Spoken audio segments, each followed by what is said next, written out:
That's what I'm talking about. If you can push Dimitrov wide and force him to defend with the slice backhand, then you're going to have options if he drops it a little short.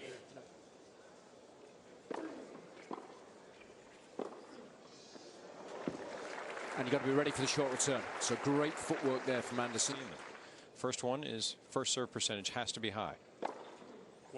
That works.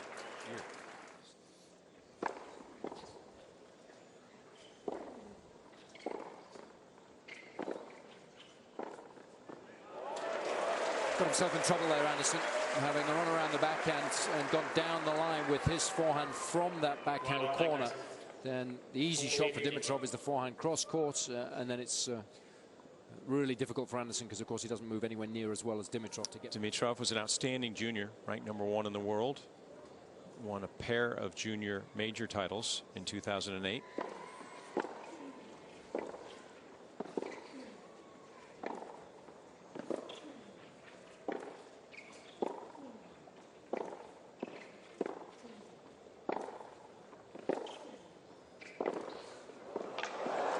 Wow, blistering.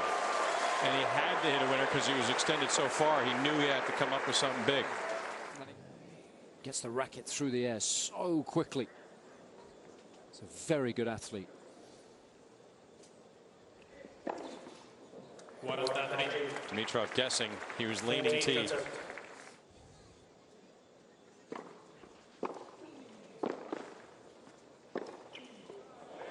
Yeah, he may be taken to task for that error in judgment because here comes Kevin Anderson.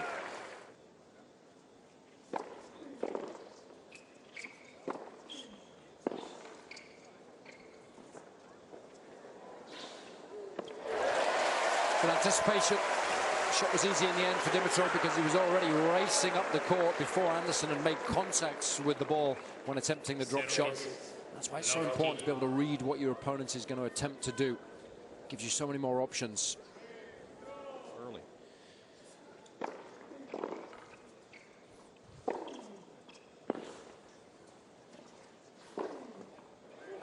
That's a good play.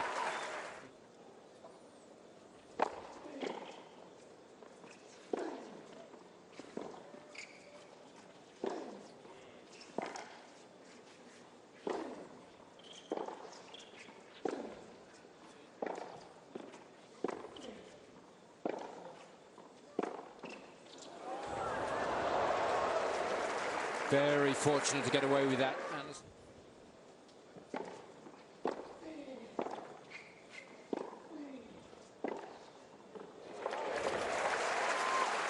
Really stepped up with big broad shoulders against Andy Murray last night.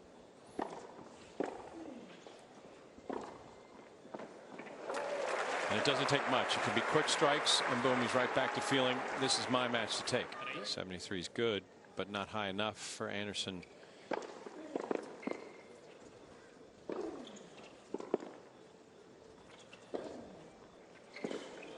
It's really something he's going to want to see elevate, because if that gets up in the mid 80s or higher, it's lights out.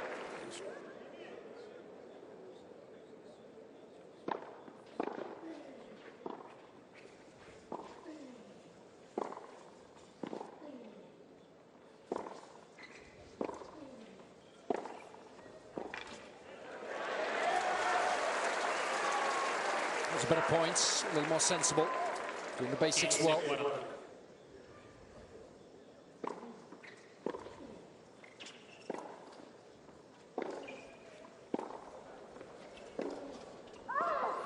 Well, that was an epic fail for Anderson. He had 5 errors from a love 40 lead, 4 from the backhand, and finishes with a forehand. And Dimitrov again somehow gets away with it.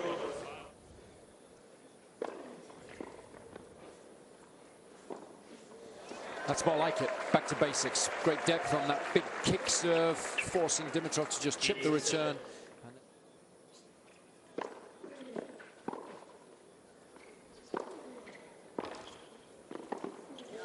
That's the play every time for me, and that's what he's trying to improve.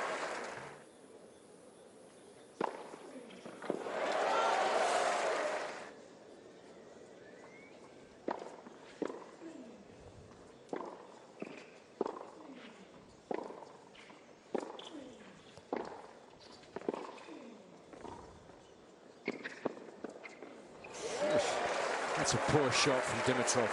What is he trying there? He's under a lot of pressure.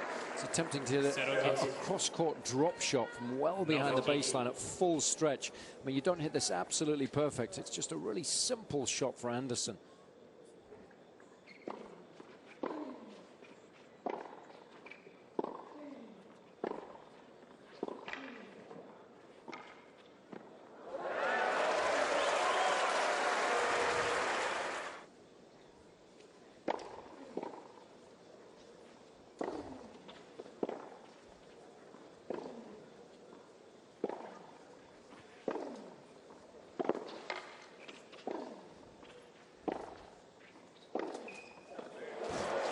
That's more like it.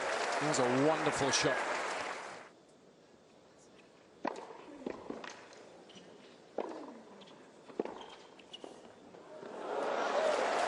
It's wonderful tennis from both. I like the idea from Dimitrov just to whip the ball to Anderson's feet, and then the only volley you have really is the short one.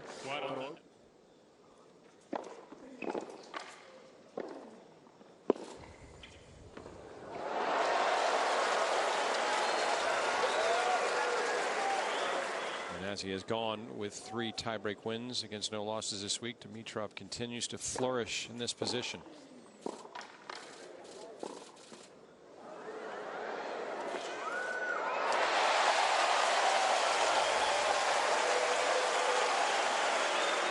It was the speeds at which Dimitrov was able to move up the court here that did the damage, gave him the option to be aggressive with the shots. Still wasn't easy, still had a lot of work to do. Wonderful racket work. A whole lot of room to work with as Dimitrov finds his way to set point number 3.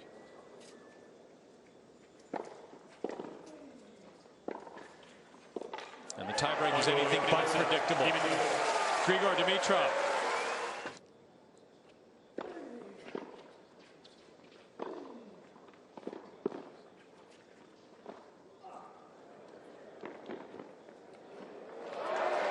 It's very sensible shot selection, that. He'll lose a challenge in the process. But he will still get to break point.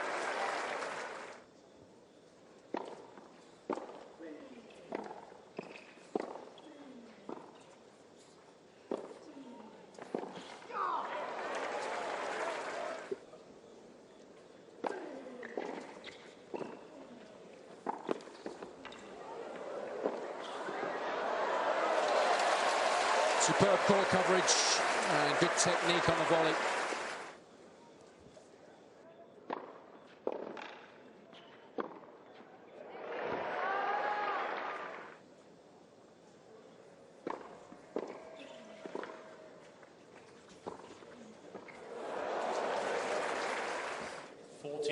One of those shots that you tend to play when you're 40 love down.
Hold for 4-1. Kevin Anderson showing that he's not just up to the task physically, one of the hardest working on tour, but also mentally strong. So they've partnered together for the first 3 months of the year to see what results would come forth. This is just their second event together, and he's reached the final both times.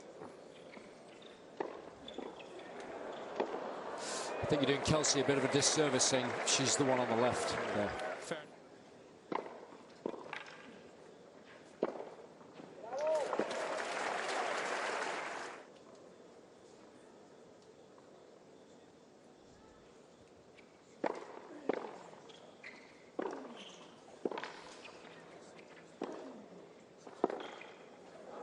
it's done. Kevin Anderson shines bright in set number 2, and the South African has made this a one-set affair in Acapulco.